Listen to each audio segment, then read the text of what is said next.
Hello and welcome once again to Talking Pictures Podcast. I'm your host David and joined with me as always my co-host Brian. Brian, how are you today? I'm great, David. How are you?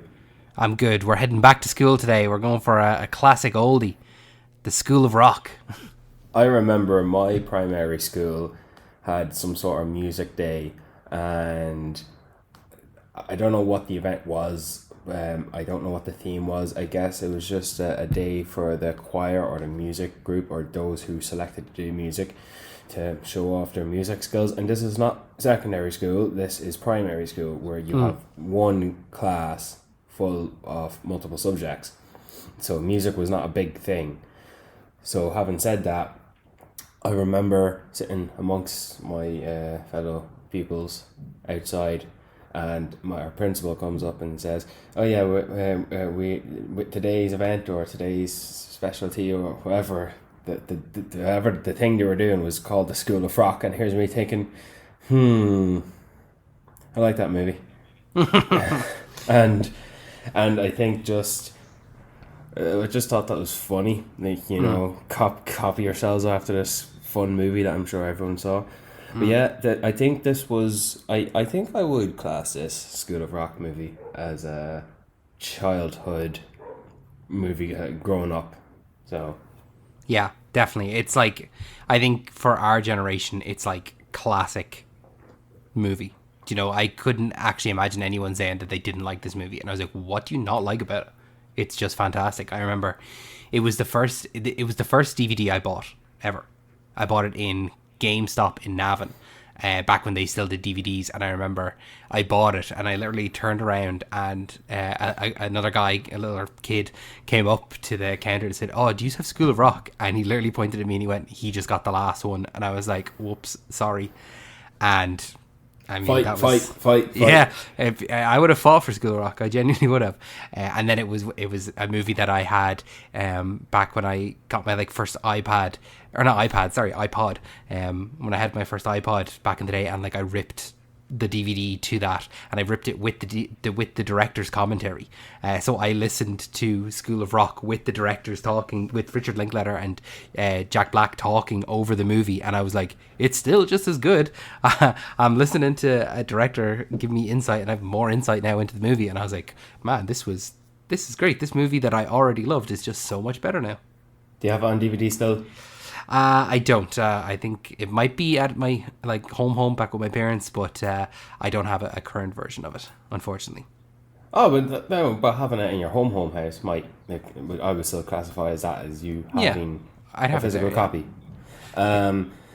I watched this movie to help be a more of a companion talker for today's episode.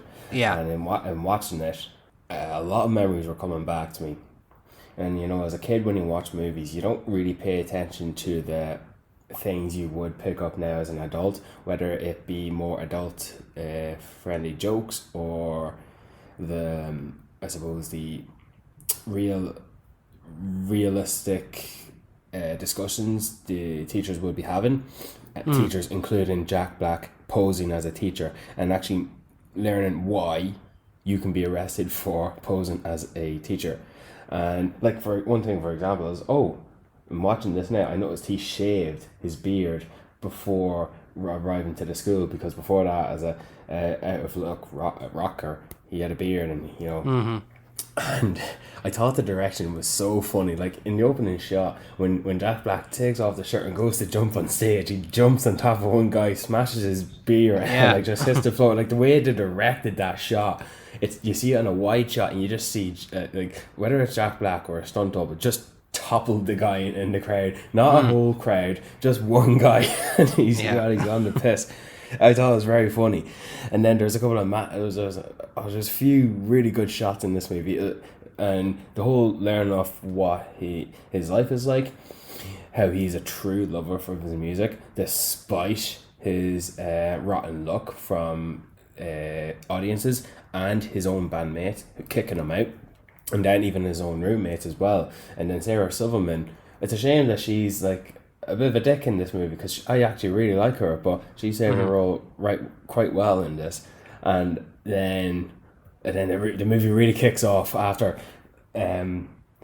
he said, "Oh, here he is right now," and then because he's on the phone to the principal, and he goes to like takes like 5 minutes to wrangle the phone, twist the cord, flip it upside down, make it feel like it's going from Dewey to Ned Schliebe, and he goes, "This is Ned Schliebe," and like I just remember looking at that scene as a child, and like I know why he's doing that, but I didn't think about it why he's doing that, and it's like, of course, if I were to do that, or if you were to do that, you wouldn't take like 5 minutes to do that. I'm exaggerating. It wasn't 5 minutes, but he just overdid it, and to set up the scene where he's coming in to pose as a teacher simply just to make money. That's it. Yeah. He and then it was after he learned that, oh Jesus, these kids actually have a music class and they're actually quite good. It's then he starts to take an interest in the students.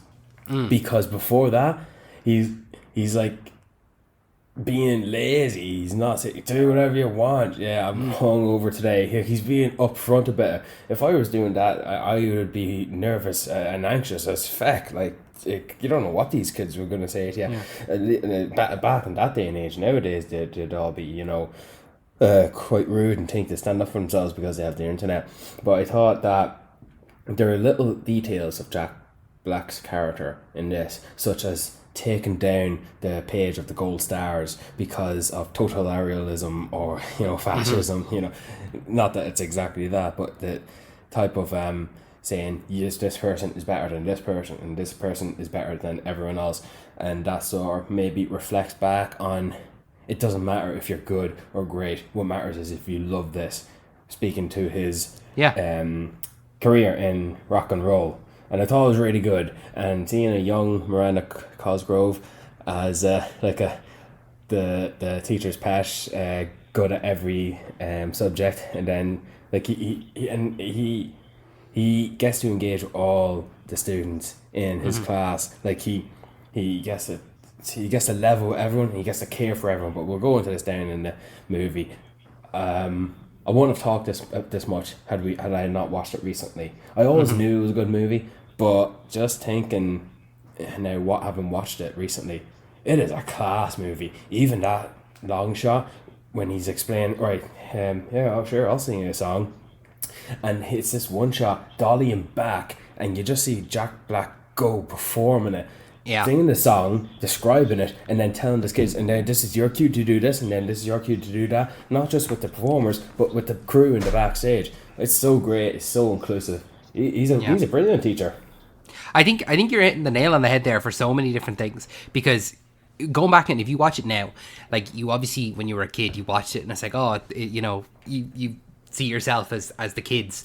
And now if you go back and watch it, and you watch it for his performance, like, he is very much one of the kids, I think. And that's why he's, you were saying it there to begin with, he's very selfish throughout the movie, and it's that journey over the course of the movie. Like, if it opens up with the band playing, and if you actually look at it, he's only concerned when the guys are all playing, he's only concerned with the fact that he can't hear himself on the speaker, and he's like talking to someone off stage. He's like, I can't hear myself, and then he gets the sound to be a bit higher, and he can hear himself, and then he loves himself. He absolutely just loves Dewey Finn, and he does the stage dive, and he's proper rock and roll.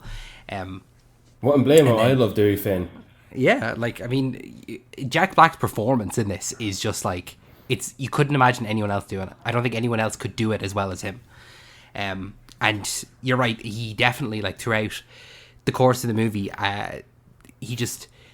when he turns up at the school and he's there and he's shaved and he looks good and he's putting on this act that he's Ned, underneath it he's still very much Dewey. Like, he's talking, he's like, I'm hungover, who's got food, like, everyone, he's just sitting back laying up against the board, and he's like, everyone be quiet, like, do whatever you want. He's just very much like, I'm only here for the paycheck. And it's only when he hears all the kids playing music, he was like, oh, hold on a second now, maybe there's something here for me as well. And that's when he starts to take an interest. And even at that, when he does start to take the interest, it's really interesting, because he only takes an interest in 4 or 5 kids, the ones that can play the instruments, because he sets up the band with the guitarist, the drums, the bass, and the piano, and then himself on lead guitar. And all the other kids go, what are we doing? And he like turns to him and he goes, "You just sit back and enjoy the show." And then someone's like, "We're not in the band." And then it's only then that he realized, like, "Oh no, wait, hold on, I've got a whole crew here." And then he's eventual like slowly gets to know all of the kids and just like grows with the kids. I think it's fantastic. And then his performance, like he has some really serious moments throughout the film, like with Zach when he realizes like he maybe doesn't have the best home life with his dad, and with Tamika before the audition when she's like, "I can't sing because they'll all make fun of me because I'm fat," and he's like, some of the best singers are fat. I'm pretty fat. Aretha Franklin. It's not about your size, it's about who you are.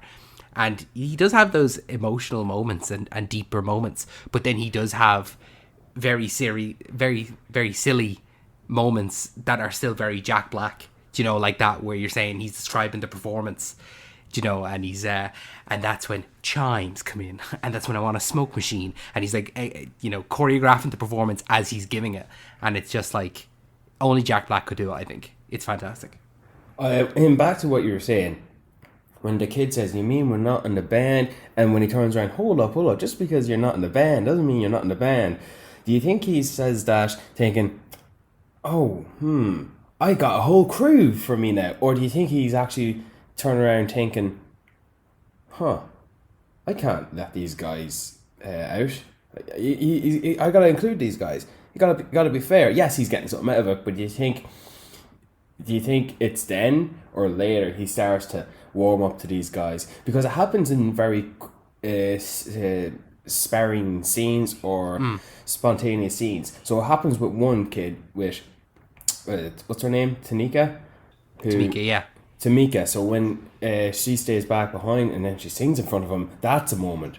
And then later when they go to get their audition, he realizes that Freddie's gone.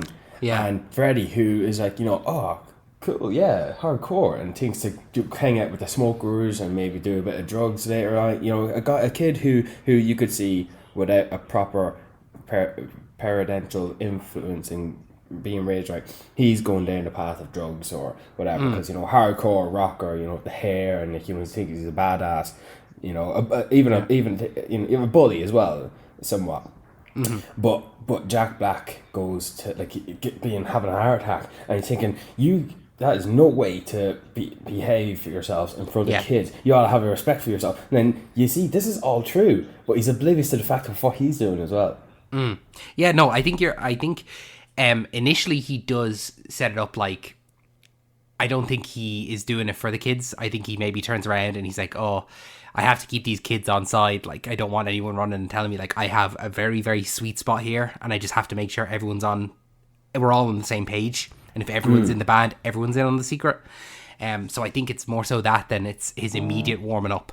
I think that he does warm up, but very, very, very slowly.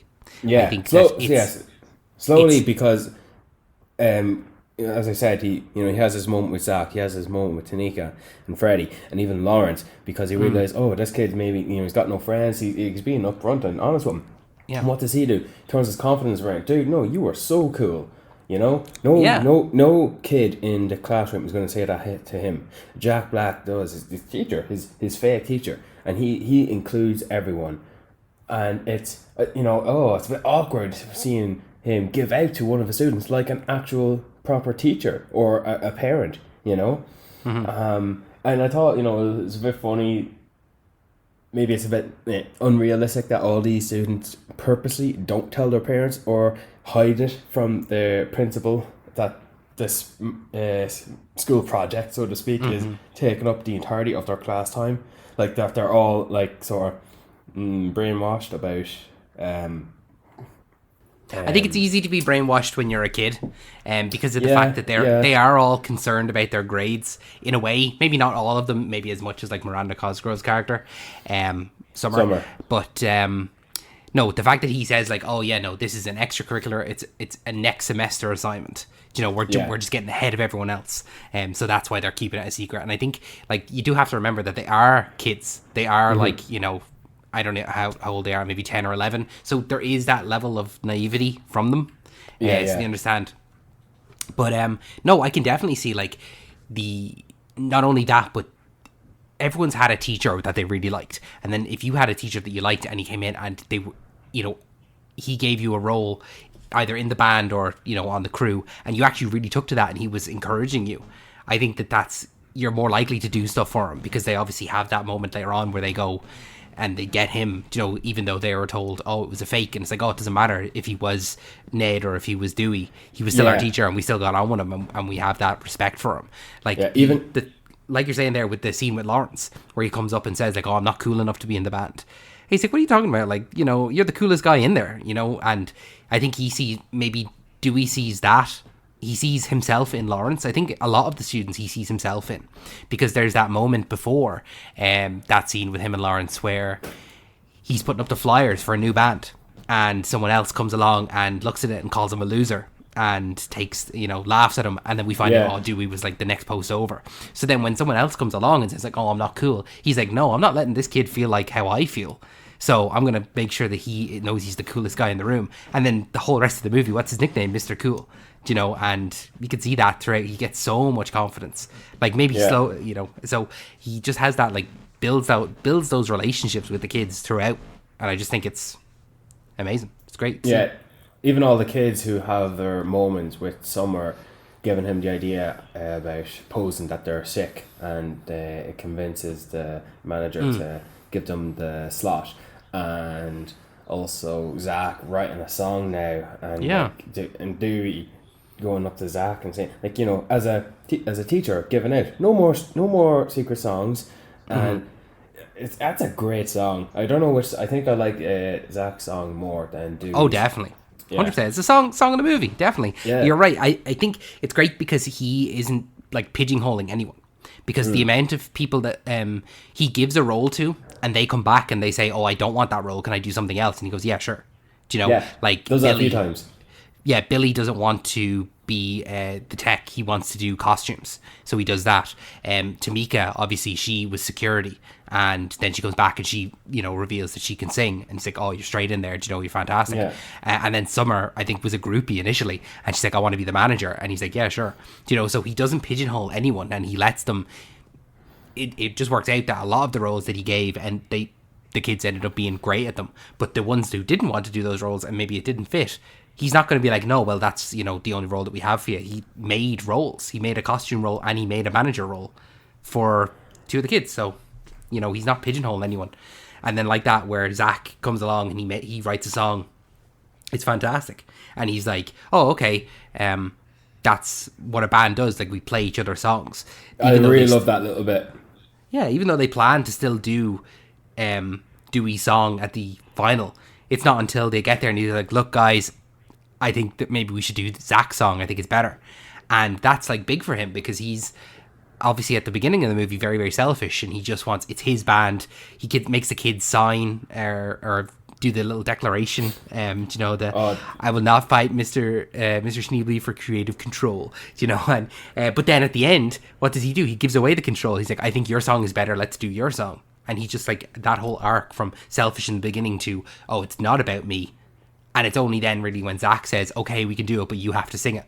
You know, otherwise it would have been Zach doing it.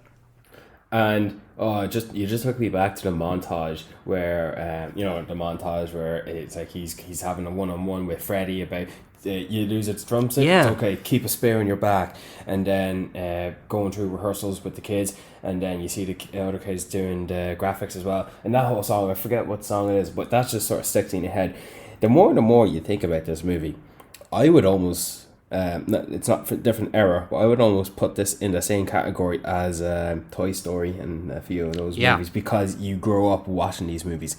School of Rock is a movie for me, and I'm sure for you and a lot of us, our listeners, is a movie that is already pre-grained in our heads, and we know it before we understand it. And like even for example, and we'll give this shout out now to Joan Cusack. Like, I didn't realise he's taken her to a pub to get her drunk, to ease her down, to convince her to say, you know, let's go, I got this project I want to do with his kids, like, take them to the concert. Yeah, I'll organize it out, don't you Yeah. worry. And then like, because he overheard that, yeah, she's obviously, back in her heyday before she was a principal, that she's a fun going rocker, getting drunk, dancing on tables. Like, she's obviously been attained with her role and dealing with stress, and like you even get those moments with her. And just seeing Joan Cusack, like, her reaction to him, she's actually not really listening to him. She's just sort of getting into zone. Oh, yeah. Yeah. And I just really like seeing that now.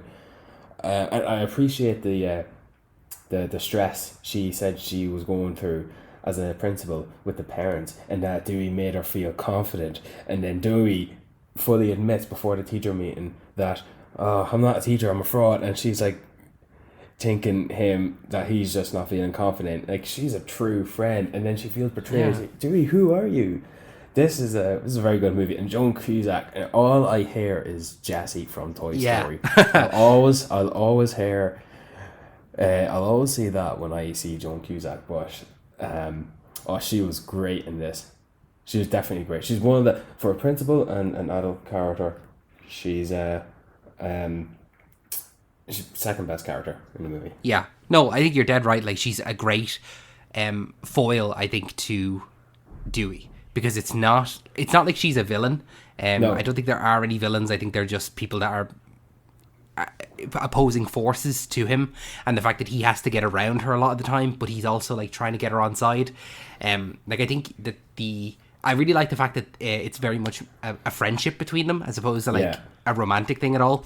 And like you were saying, kind of with the scenes with the teachers and all, and how they talk, and that's how like teachers actually talk. It's great. And he finds out the information that she's a big Stevie Nicks fan from another teacher, just like in the staff room.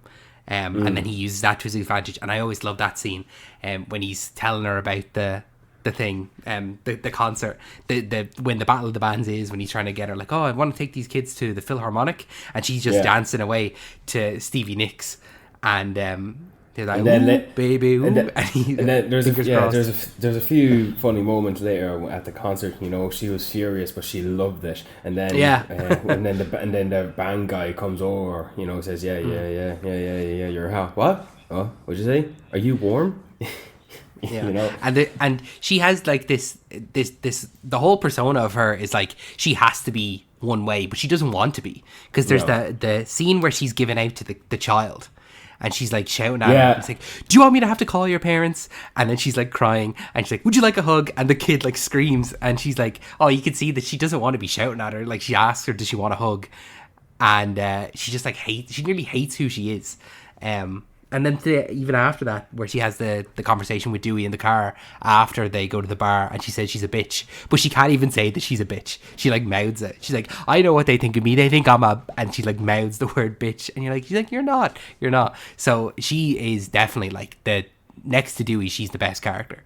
I'd say that the only like the argument you could make for like an antagonist would be Sarah Silverman's character.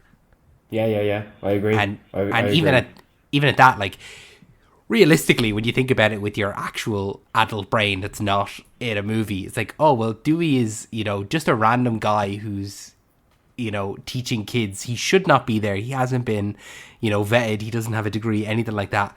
And she's just putting that right. She's like, you don't know what he's doing in that room with those kids, which is completely, it is innocent. But they also play that joke where, he's at the parent-teacher meeting, and he sees them outside the door. He sees Sarah Silverman and Mike White, the actual Ned Schneebly, and then the two cops, and then along comes Joan Cusack, and he's like trying to plead to the parents, like, I really love teaching your kids, and I've I've touched them, and I'm pretty sure I've sorry, what did he say? They've touched me, and I'm pretty sure I've touched them. And just like this downbeat for a second, and all the parents start screaming, and he's running through the hallways, and you're like, this is just so clever. It's just so funny. As a child, I didn't get that joke. No. I get it now. But I just love that you just see the next shot is just Dewey running in the hallway. He obviously had time to grab two of his guitars to spring it out of there. And like as soon as he enters frame and the teachers come and they can't like find him, realistically he would still be running. But I just love that shot and that just cut. It's almost like it's like he got the that was great. The whole movie's great. He fears for his life, but he still has time to like. Oh, I'll just grab these two guitars. You know, Yeah. I may never be back here to get these, so I'll take them now just in case. Yeah. Do you want to hear some flashbacks about School of Rock? I would love to hear some flash facts about School of Rock. Laura, play that jingle for us.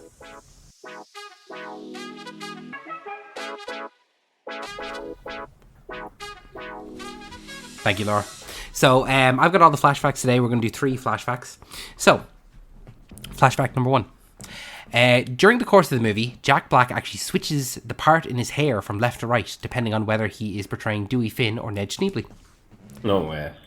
Yeah, so when he is when he's actually teaching the kids, he'll have his hair parted one way, and if he is at home by himself, he'll have it parted the other way. So you can. It's so a very subtle thing. I thought it was something more like his hair like being flocked behind his ears, or because I do know his hair is cleaned up and tidied up and like to the side, but I didn't.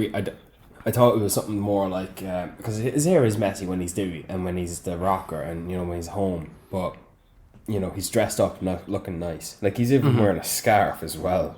Yeah, he's got the bow tie and he's properly done up, so he definitely does have the different personas as Dewey Finn and Ned Schneebly.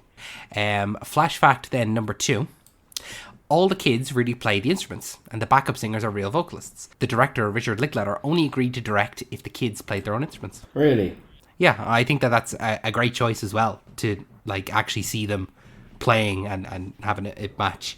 I think it just gives like an extra kind of layer to the film that's like, oh, these kids are actually playing, and what they're doing is coming across on screen. I'm just trying to think of everyone, like, with Lawrence playing the keyboard and Zach playing the guitar. It's good that it's nice to have that more realistic approach for the kids playing. Like that's additional work as well. It obviously boosts them higher as actors on the call sheet as opposed to a lot of other ones who are almost considered stand-ins. Mm-hmm. Yeah, and it definitely, like, for the director, like, I think one of the golden rules in Hollywood is don't work with kids and don't work with animals. So because they're so notoriously difficult to work, not just to work with, but to schedule around, and because they have to take their breaks and all. But the fact that you are also putting out a call for not only child actors, but child actors that can play instruments, it's very difficult to cast for that. So but I think everyone fits the role fantastically. Yeah, no, that's a good one, and I'm glad that's a fact. And the final fact there, just as you were mentioning, Lawrence, early in the film, an insecure Robert Say, who portrays Lawrence, approached director Richard Linklater and tried to talk him out of letting him be in the movie because he felt that he wasn't right for the role. Linklater responded and said that his very insecurity was what made him exactly right for the role, and kept him in. So he very much had that scene where he goes and tells Dewey that he's not fit, he's not cool enough to be in the band. He had that moment with the director. He said, I don't think I'm right for this movie. And then Richard Linklater said, like, yeah, that's what makes you right for the movie, is that you think that you're not. And he gave him the confidence. I wonder if that scene between Lawrence and Dewey, when he comes to him saying he's not cool and he boosts his confidence, I wonder if that was written after the actor went to do Linklater. I wouldn't be surprised. I would say most likely it was, because that's taking that kind of real life aspect and sticking it in the film there. If it wasn't, it's a great coincidence, but I would say most likely it is. That's pretty good. And that concludes this segment of Flashbacks. Roll that jingle.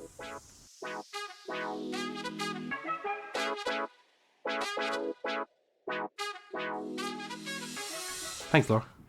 Did you know that, not that this is a fact or anything, I just wanted to talk about the, fact that poor actor who played Freddy died just recently, like a year ago or 2 years ago. Yeah, very sad. He, I think he was on a bike and he got run over I think he was cycling in New York or something like that, and he was run over. Very sad. It's awful when someone dies, especially when they're so young. But to have someone when you die and you're not like doing something stupid or something, it's just like every day. Yeah, and it's funny that, you know, I'm watching this movie and I'm just thinking, you poor chap, like he's much older when he passed away, but to me he's that kid still. Yeah, yeah. It's like kind of it's like timeless, how isn't it? we yeah, it's like how we think of Heath Ledger, and he's always going to be 30, 40 years older than us. When in reality, we are his age, more or less now. Yeah, And it's kind of weird, isn't it? look, and we could be 60 years old when we'll watch School of Rock and we'll think, Jesus, Freddie, some kid, Yeah, or drummer, exactly. rest in peace. It's always like you see someone and you're like, oh, they're a kid like that. Any of the kids in School of Rock, and they are all older than us, every single one of Yeah. them. And you're like, ah, some kid, isn't it? Or you watch Miranda Cosgrove. Like if I ever see her like doing like a promo for iCarly or anything, I'm like, oh, there's Summer. Do you know? She's always the kid in School of Rock for me. Sometimes you just can't escape that thing. And I think I do that for Jack Black too. I know it is Jack Black, but I always see him as Mr. Schneebly. I think Jack Black playing Dewey Finn, playing Mr. S, is one of the best suited roles he's ever done. It is pretty much what Jack Black is in his persona. Like, when I think of Jack Black, I don't just think of him as an actor. He is a rock star player. And he has played some roles in the past and recently where he sings and he plays rock and roll. And this feels like it's just like peak. This is like what you would get in like a Jack Black playing a role like this nowadays. Like, it because look at Jack Black and how he would treat these kids outside of the movie. He would be pretty much the same type of person, because seeing Jack Black in interviews, that's what he is. Like, seeing him, I've seen him on videos, like even singing some lyrics of songs to kids who love him, and he's like 20 years older since the movie, and he's still doing the same things. He's being kind and considerate, and he's such a great guy. And all these reasons would be, pushing him in that he's probably one of my top 10 favorite actors ever. I think you're dead right. I think he is very much, his portrayal of Dewey in this film is maybe in my head the closest an actor has come to just playing themselves. There's no acting at all. He's just, Yes. Richard Linklater gave him lines to say, and he's just playing Jack Black. I think for a lot of people, you would hope if you met Jack Black that you would meet him like he is in this film. And I've seen that video too, where he's, I think, maybe at Disneyland, and there's a young chap in a wheelchair, and the parents say like, oh, he loves School of Rock, and he sings some of the song. He sings the original song, The Legend of the Rent.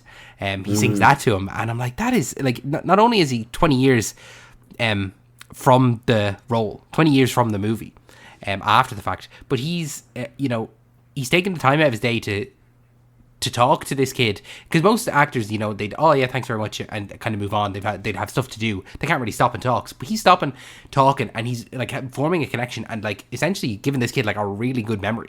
Do you know that I met Jack Black and we got to sing a little bit of School of Rock together. Like, that's insane. And I think you're right. Not only is he like top 10 actors, he's like top 10 humans. Yeah, he in this movie is always going to be something to remember for.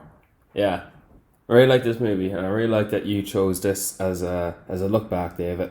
Yeah, I think that's kind of maybe as much School of Rock love as I can give. I mean, I could talk for another hour or so, but I don't think the listeners would want to hear so much talk about one movie. But this was go watch one of it our. instead. Yeah, just watch the movie. I mean, you're going to love it. If you haven't seen it since you were a kid and you think, oh yeah, sure, I saw that, like, go back and watch it again. You'll get a new appreciation for it, definitely, as an adult, and maybe see yourself a little bit in Dewey's shoes, because I almost guarantee if you're our age, where you're kind of in your mid to late 20s, I'm pretty sure Jack Black was probably in his late 20s, early 30s when he filmed this. So you're definitely like, you may still see yourself as the kids, but you're definitely closer to Jack Black than you are the kids. But yeah, thanks so much for listening to this episode. We really appreciate it. We're going to do another look back, but Brian's choice, maybe next week, in the next couple of weeks. Who knows exactly what our schedule will be, but do you want to reveal what that'll be, or do you want to leave that a secret? I don't want to reveal what it'll be. I'd like to be a little bit of a surprise. It's not going to be a classic, I suppose, like School of Rock is. It's going to be something that has been released within the last 10 years.